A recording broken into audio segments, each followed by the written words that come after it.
น้ำก็มีลายเบิ้งพี่น้องนี่ลายนี่เก็บบ่เบิดนี่เบิ้งเอาพูดผักน้ำนี่ลายเก็บบ่เบิดเก็บเอามาเก็บสัมพอดีกินพี่น้องสัมพอดีกินเก็บสัมพอดีกินมาเรื่อยๆอยู่นี่พี่น้องนี่นะผักกูดกะลายเด้อพี่น้องผักกูดกะลายได้พี่น้องปลูกเอาไว้เองโอ้ยพี่ดอกเอ้ยมาพี่น้องมานี่เลาะไปเรื่อยๆขอบนี่แหละปลูกไว้หลายอย่างพี่น้องท่านพี่น้องเบิ่ง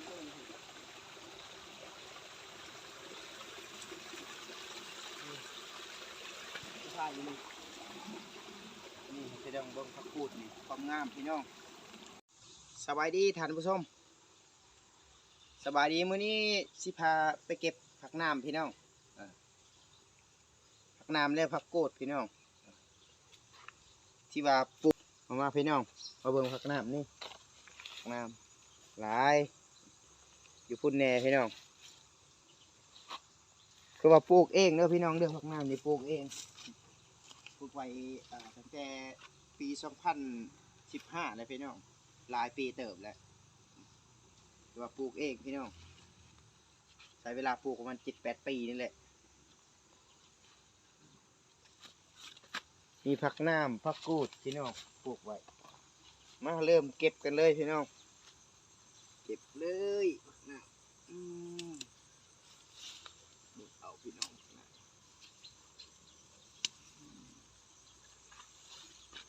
พี่น้องมาเก็บกันเลยเก็บกันเลยไปเรื่อยๆงามพี่น้องงามพี่น้องพี่น้อง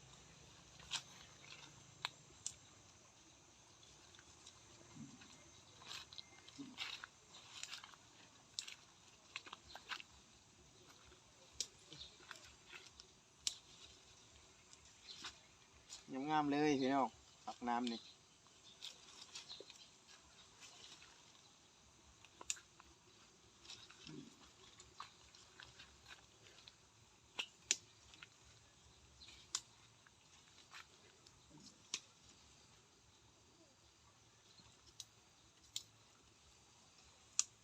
น้ำงามพี่น้องสุดยอดความงามหลายพี่น้องเบิ่งนี่ปลูกไว้มีหลายด้วยพี่น้องเลยนี่เอาไปนึ่งกินก็ได้พี่น้องหรือว่ากินดิบก็ได้พี่น้องเด้อเอาไว้จำเป็นต้องนึ่งกินแบบสดๆเลยก็ได้อ่อนงามพี่น้องแต่ยอดมันเลยบ่เอาตัวแก่พี่น้องเอาตัวยอด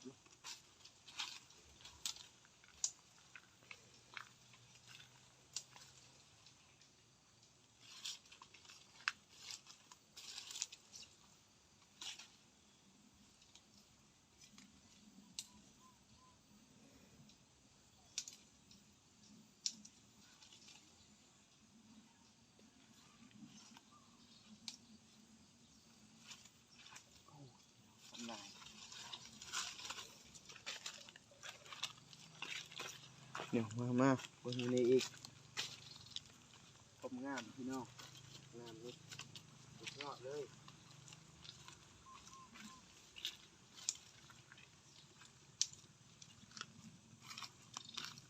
เรื่อยพี่น้องเลิกเก็บเอาเพิ่งนี่ผักกูดพี่น้องผักกูดก็มีนี่งามผักกูดพี่น้องผักกูดกระปลูกเองพี่น้องนี่ผักกูดเก็บซ้ำพอดีกินพี่น้อง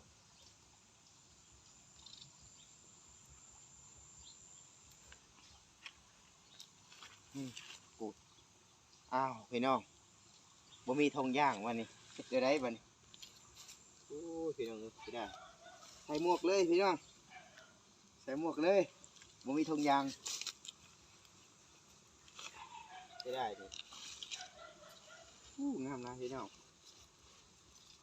กูดก็งามผักงามก็งามสุดยอดเลยอ่อนมาเบิ่งที่นี่พี่น้องเรื่อยๆที่นี่นี่ผมงามพายให้ทำผู้ชมเบิ่งนี่งามเลยนี่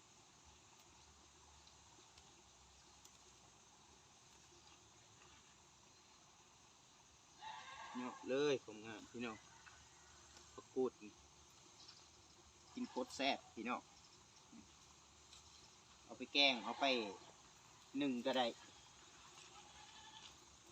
ไปแกงใส่ปลาคอบอปลานิ่น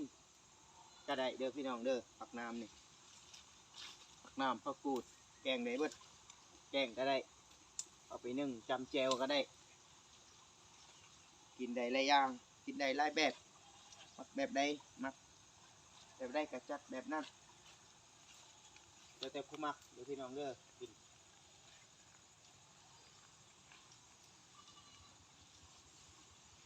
น้ำก็มีลายเบิ้งพี่น้องนี่ลายนี่เก็บบ่เบิดนี่เบิ้งเอาพูนผักน้ำนี่ลายเก็บบ่เบิดเก็บเอามาเก็บสัมพอดีกินพี่น้องสัมพอดีกินเก็บสัมพอดีกิน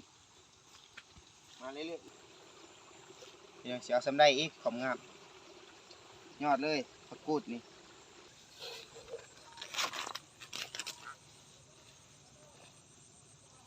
เขาก็กำลังเคี่ยวพี่น้องเบิ่ง